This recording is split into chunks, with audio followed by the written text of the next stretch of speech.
जय हिंद साथियों, 7 चरण की वोटिंग कंप्लीट हो चुकी है। कांग्रेस पार्टी ने बहुत ही बेहतरीन कैंपेन किया है और हम 300 से ज़्यादा इंडिया ब्लॉक, कांग्रेस और इंडिया ब्लॉक मिलाकर 300 से ज़्यादा सीटें जीत रहा है और हम सरकार बना रहे हैं। तो साथियों,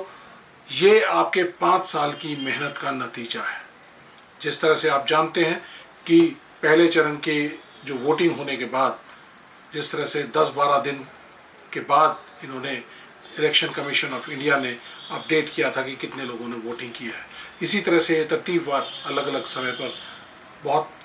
लेट स्टेज के ऊपर अपडेट कर रहे थे, जबकि इलेक्शन कमीशन ऑफ इंडिया की जो मैंडेट है उसके हिसाब से विदिन 24 आवर्स इनको अपडेट करना चाहिए। और जिस दिन पोलिंग होती है उस पोलिंग डे के ऊपर हर बूथ के ऊपर पोलिंग एजेंट के साइन कराए जाते हैं, प्रिजाइडिंग ऑफिसर के साइन होते हैं और फॉर्म 17C को भरा जाता है और उसके अंदर जितनी टोटल वोट कास्ट की गई हैं वो सारा उसका ब्यौरा भरा जाता है। तो साथियों,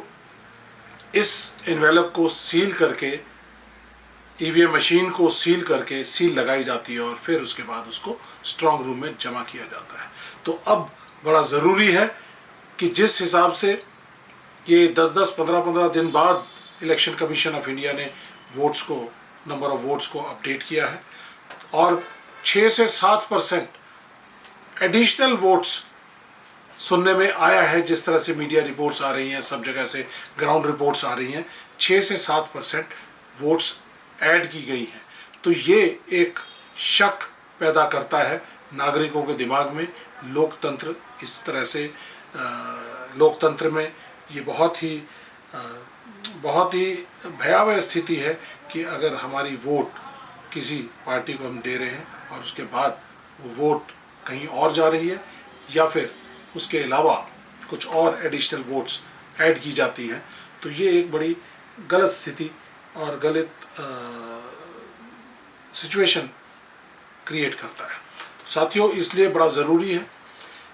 हम अपने कांग्रेस पार्टी के सभी कैंडिडेट्स को रिक्वेस्ट करते हैं, उनको छोटी छोटी बातें, बारीकियां जो हैं, जो देखने वाली हैं, वो बताना चाहते हैं। पहली बात कि जो ईवीएम मशीन आ रही है उस ईवीएम मशीन के ऊपर प्रॉपर सील होनी चाहिए और उसके साथ साथ जो फॉर्म 17C जो पोलिंग एजेंट साइन करता है वो सील्ड हालत के अंदर होना चाहिए। अगर सील टूटी हुई है तो उसके बारे में रिपोर्ट साथ के साथ रिटर्निंग ऑफिसर को की जाए। और जहाँ तक बात है, अपने जो पोलिंग एजेंट्स हैं उन्हीं को ही काउंटिंग एजेंट्स बनाया जाए ताकि वो इस चीज़ की वेरिफिकेशन कर सके, तस्दीक कर सके कि फॉर्म 17C के ऊपर जो हस्ताक्षर है वो उसी के हस्ताक्षर है। तो ये वैलिडेशन करना बड़ा ज़रूरी है। इसके साथ साथ ये भी देखना ज़रूरी है कि फॉर्म 17C के अंदर जो नंबर ऑफ वोट्स हैं वो कहीं उसके अंदर कटिंग तो नहीं है। अगर मान लो 400 वोट पोल हुई है उसके अंदर, अगर 400 से कहीं उसको बढ़ाकर 500 तो नहीं कर दिया गया है कटिंग करके या ओवर राइटिंग करके। अगर ऐसी स्थिति आती है तो इस स्थिति के अंदर आपको रिटर्निंग ऑफिसर के बारे में को अवगत कराना है। और अगर लगातार ऐसी बहुत सारी स्थितियां हैं जहां पे ओवर राइटिंग और कटिंग हो रही है तो उस स्थिति के अंदर रिटर्निंग ऑफिसर के पास कंप्लेंट डालनी ज़रूरी है और उस कंप्लेंट के ज़रिए ये बताना ज़रूरी है, क्योंकि जो फॉर्म 17C जो पोलिंग डे के दिन जो साइन किए गए थे उससे वोट अगर बढ़ाई गई है तो इसका मतलब कहीं ना कहीं ईवीएम की मैनेजमेंट की जा रही है, ईवीएम के ज़रिए कोई मैनिपुलेशन करने का काम किया जा रहा है। तो ऐसी स्थिति के अंदर कंप्लेंट दर्ज कराएं, साथ साथ ये भी डिमांड करें कि ऐसी स्थिति के अंदर हमें 100% वीवीपैट के साथ इनका वोट्स का मिलान कराया जाए, उनको कंपेयर किया जाए और कहीं पे कोई गड़बड़ है तो ये उसके बारे में ये पता चल जाएगा कि अगर मान लो कि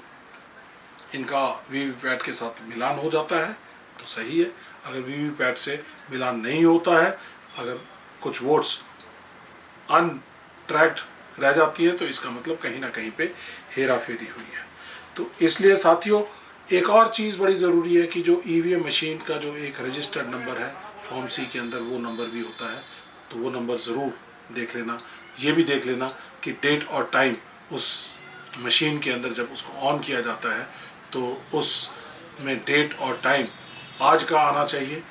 मतलब कल 4 जून जो समय हो, अगर वो सही समय दिखा रहा है तो वो समय भी देखना ज़रूरी है। अगर गलत समय दिखा रहा है तो इसका मतलब कहीं ना कहीं पे पोलिंग डे के दिन कहीं ना कहीं उसके अंदर मैनिपुलेशन की गई है। तो साथियों जहाँ कहीं पे भी कोई भी मिसमैच इस इंफॉर्मेशन का होता है तो ये बताना ज़रूरी है और डिमांड करनी ज़रूरी है, कंप्लेंट करना है रिटर्निंग ऑफिसर को, इलेक्शन कमीशन ऑफ इंडिया को, इलेक्शन कमीशन ऑफ स्टेट को। साथ साथ एक अर्जी ये भी लगानी है कि आपको इस काउंटिंग के अंदर गड़बड़ दिखाई दे रही है, वोटिंग मशीन्स के अंदर गड़बड़ दिखाई दे रही है, तो इसलिए आप 100% वोटों का मिलान चाहते हैं वीवीपैट के साथ, और ये आपका अधिकार है, कैंडिडेट का अधिकार है, नागरिकों का अधिकार है कि उनके चुने हुए, सही चुने हुए नुमाइंदे संसद तक पहुँचे। ये एक बड़ी बुनियादी सी बात है जिसको आपको याद रखना ज़रूरी है।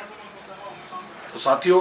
कल का दिन बहुत अहम है, 5 साल की आपकी मेहनत कल रंग लाएगी, उसका नतीजा है। इसलिए सजग रहें, सतर्क रहें, सावधान रहें और अपनी वोटों को